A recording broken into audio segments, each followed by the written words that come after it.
Cette émission est enregistrée à La Passe, librairie Atelier.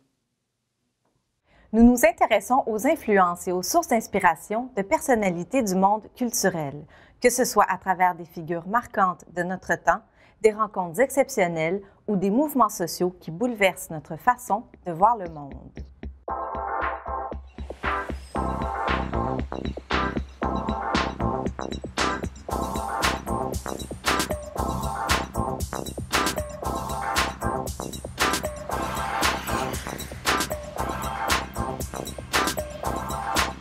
Nous recevons aujourd'hui la poète et professeure de littérature Nathalie Watten. Nathalie Watten, vous enseignez la création littéraire à l'Université de Sherbrooke où vous dirigez également le Centre Anne Hébert. Vous avez dirigé la publication des œuvres complètes d'Anne Hébert aux presses de l'Université de Montréal et en 2014, vous avez reçu le prix de la recherche et de la création en sciences humaines de l'Université de Sherbrooke. Vous êtes également l'auteur de 3 recueils de poésie. Vous avez publié des poèmes, des essais, des articles dans de nombreuses revues au Québec comme ailleurs. Vous avez aussi dirigé des ouvrages et des numéros sur des écrivains québécois et des auteurs de la francophonie. Alors, merci beaucoup d'avoir accepté notre invitation. Je vous pose la question qui nous intéresse aujourd'hui. De qui ou de quoi êtes-vous la contemporaine? Eh bien, je suis la contemporaine d'écrivains québécois qui se considèrent d'abord comme poètes. Que ce soit Anne Hébert que vous évoquiez, Jacques Brault, Louise Dupré, François Hébert, Carole David, et aujourd'hui, je pense plus particulièrement à Hélène Monette qui nous a quittés à l'été 2015. Donc si nous abordons un peu cette inspiration aussi pour vous qu'est Hélène Monette, à quel moment vous êtes entrée en contact avec l'œuvre d'Hélène Monette pour la première fois? Alors, très curieusement, dans les années 2000, en fait, moi, je suis professeure de littérature depuis 1999 à l'Université de Sherbrooke. Avant, j'étais au Cégep. Et j'ai trouvé que les ouvrages d'Hélène Monette s'enseignaient très bien, justement dans les cours de création littéraire.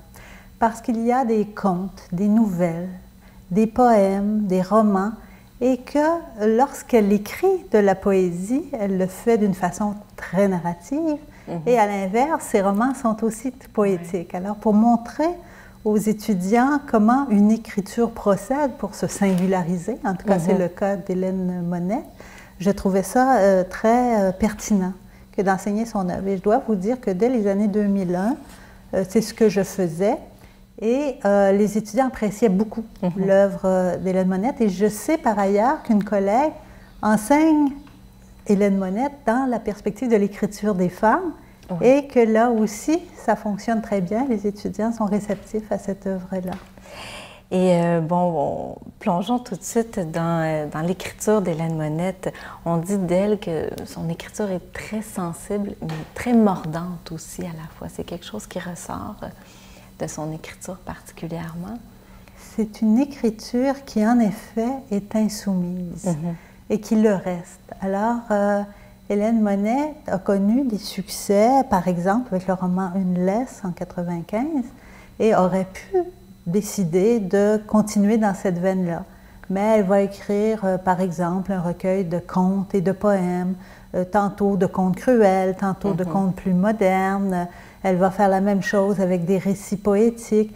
Et son écriture reste insoumise en cela, et c'est ce que j'appelle l'insoumission lyrique d'Hélène Monette. Vous avez d'ailleurs signé un article dans la revue Études canadiennes qui parlait de l'œuvre d'Hélène Monette, l'insoumission lyrique. Oui, absolument, parce que ce qu'elle fait, c'est justement de se situer en marge des discours dominants. Si elle faisait du roman réaliste, par exemple, ou de la poésie en vers telle qu'on la connaît le plus souvent, elle se situerait, si on veut, dans une sorte d'attente par rapport au genre littéraire. Or, chaque fois qu'elle écrit un nouveau livre, elle transgresse, disons, les schèmes dominants de ce discours-là, qu'il soit narratif ou poétique. Donc, c'est un refus des codes, un petit peu? Un jeu avec les codes.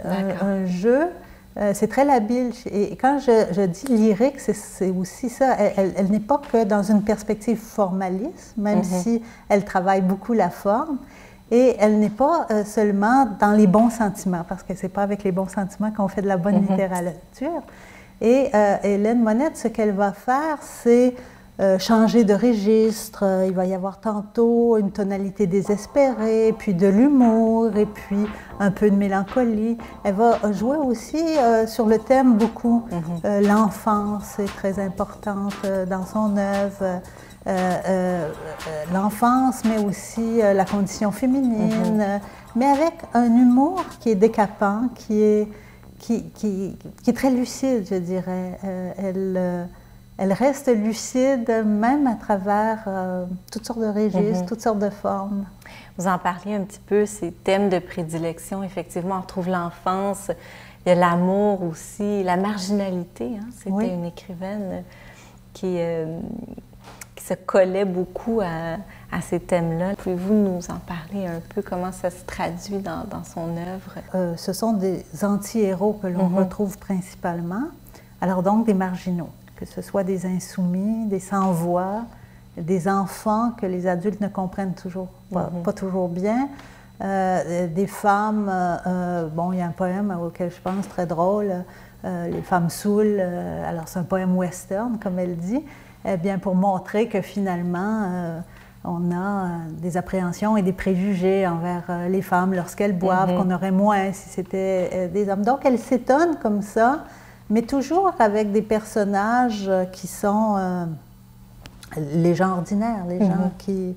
Et pourtant, elle est 10e d'une famille de 10 enfants, elle n'était pas particulièrement pauvre, mais elle voyait la pauvreté, elle voyait aussi... elle a vu la misère et elle l'a toujours dénoncée jusqu'à la fin. Oui, c'était une poète indignée, hein, finalement, par toutes les injustices sociales. Ça transparaît beaucoup dans son œuvre. Une poète indignée, mais plutôt que, par exemple, dire de façon univoque son indignation, elle travaillait le langage comme un effort de clarification des perceptions. Hein. C'est ce que Yves Bonnefoy, le poète français, dit. La poésie, quand elle est accomplie, elle est toujours un effort de clarification des perceptions. Alors, plutôt que d'utiliser des slogans de façon très univoque, elle détournait le sens des slogans, elle prenait des proverbes qu'elle déformait.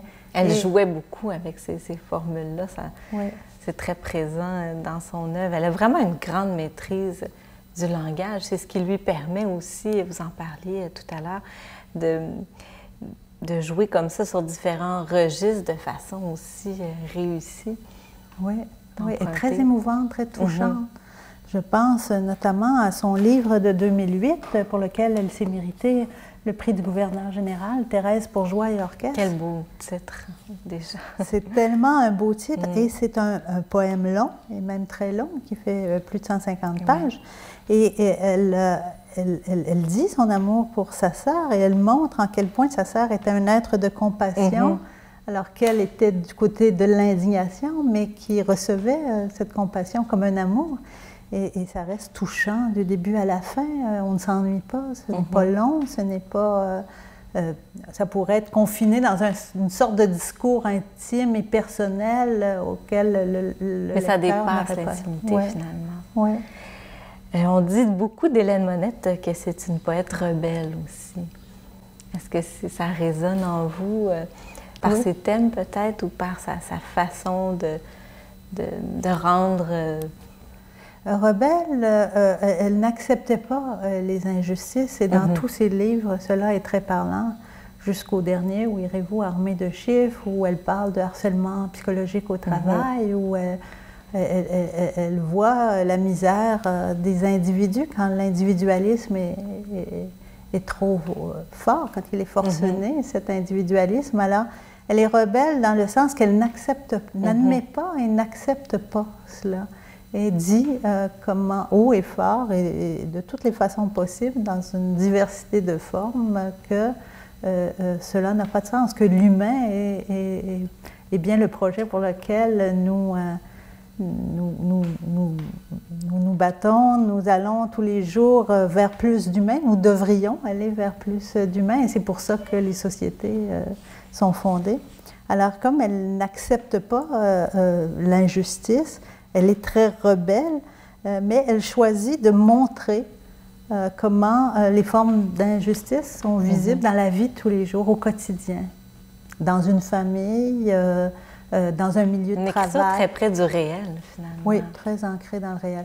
Et la vie urbaine, comme le paysage, elle parle des arbres d'une façon admirable, puis elle va parler aussi, je pense à un recueil comme son premier recueil, Montréal brûle-t-elle, elle va parler des piqueries, elle va parler de choses très triviales et sordides, et en même temps la beauté d'un peuplier, elle va avoir des pages admirables sur cela. C'est aussi une très grande performeuse. Hein? Elle avait un talent fou pour lire ses propres textes ou ceux des autres également. Oui, elle était intéressée aux autres arts comme aux autres genres littéraires. Et donc, curieuse d'autrui et curieuse des possibilités qui sont offertes aux poètes. Elle dit elle-même venir de l'oralité parce qu'elle, avant de publier des recueils, elle faisait des lectures dans des cafés, notamment La Prairie, où elle est née, où elle a grandi, et puis par la suite dans différents endroits publics. Donc c'est quelqu'un de l'oralité, c'est quelqu'un qui est bien au contact des autres dans l'espace de création, mais qui est en même temps très solitaire. Vous nous parlez tout à l'heure d'autres voix féminines, comme vous avez évoqué Louise Dupré ou Anne Hébert. Est-ce que vous pensez qu'il y a une filiation d'écriture au féminin? Il y en a plusieurs sortes. Et je crois qu'entre Anne Hébert, Louise Dupré et Hélène Monette, on pourrait en tout cas très certainement écrire un article sur cette sorte de filiation du désir féminin où la révolte gronde, est grande, où on ne passe pas sous silence le désir enfoui, le désir qui n'a pas été, par exemple, épanoui. C'est la sorcière, c'est la figure de la sorcière dans la littérature québécoise. On a tout un pan d'écriture et Anne Hébert est très certainement une pionnière pour dire le désir au féminin, mais encore une fois, pas de façon didactique, mais en exprimant cette espèce de bouillonnement, d'intensité. On va souligner en 2016 le centenaire de la naissance d'Anne Hébert. Vous-même êtes très impliquée à travers, par exemple, l'organisation d'un colloque qui aura lieu à l'Université de Sherbrooke, je pense. À l'Université de Sherbrooke et à la BANQ Vieux-Montréal. Alors, ce qu'on a voulu faire, c'est 3 jours de colloque où les spécialistes du monde entier vont venir le 7 juin 2016 à Sherbrooke, les 8 et 9 à la BANQ, pour discuter de l'œuvre. Et ce qui est fascinant avec ce colloque international, c'est qu'on a fait appel aux gens de l'extérieur. Comment en Inde reçoit-on Anne Hébert? Comment traduit-on Anne Hébert, par exemple, en Espagne? Alors, on a des congressistes, des spécialistes aussi de tous les pays. Alors, ce sera fascinant, les échanges. Et dans le cadre de ce colloque international, on prépare aussi une exposition des archives littéraires d'Anne Hébert. En terminant, vous êtes poète vous-même. Est-ce que vos projets, votre poésie s'inspire particulièrement de voix comme celle d'Hélène Monette ou Louise Dupré, par exemple? Absolument. C'est pas pour rien que c'est ce que j'enseigne en création littéraire. C'est parce que ces œuvres me parlent. Et quand les œuvres nous parlent, on sait comment en parler, on sait comment faire pour en parler. Alors, je vous dirais, c'est à 2 tranchants parce que pendant 11 années, je me suis occupée de l'édition critique d'Anne Hébert avec d'autres chercheurs. On était 11 dans l'équipe. Et c'est difficile d'écrire et de proposer au public une œuvre quand on travaille sur une œuvre aussi considérable que celle d'Anne Hébert. Alors maintenant que le projet d'édition critique est terminé, je retourne à l'écriture et notamment, bien sûr, que le décès d'Hélène Monette fait en sorte que je relis l'œuvre et que je trouve ça très beau, magnifique et qu'il y a tellement de choses à dire ou à puiser dans cette œuvre-là. Nathalie Watten, merci beaucoup d'avoir répondu à nos questions aujourd'hui. C'est moi qui vous remercie.